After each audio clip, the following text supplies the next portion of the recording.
She had a TV on, and one of the towers of the World Trade Center was burning. And I said, "What happened to the World Trade Center?" And she said, "A Plane flew into it.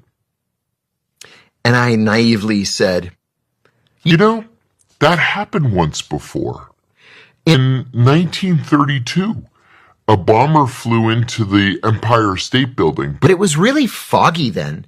It's so crystal clear today. Like, how can you not see that you're flying into the World Trade Center?" And just as I said those words, The second plane hit. and then she turned to me. I was standing behind her. She turned to me and she said, Did you see that? "Or did I imagine it?"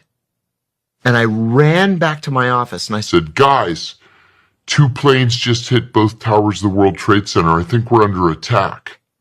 so everybody ran back up to the front office.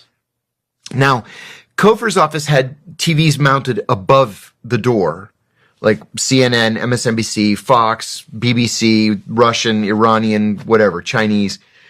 And they were all starting to switch over to a live feed. Silence. And I mean, there were, 150, 200 people just standing there staring at the TVs. In silence. And then finally somebody shouts, Will somebody please lead? and then Cofer snapped back into, real life and said, You, go to the director's office. You, go to security. You, talk to this guy. You. Finally, a cop came in to the office and said, "We're evacuating headquarters. Everybody get out." Nobody budged.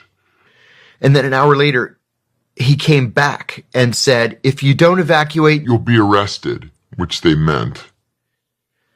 So, I mean, talk about chaos.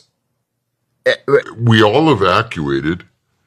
I got about halfway home. I lived about 5 or 6 miles from headquarters.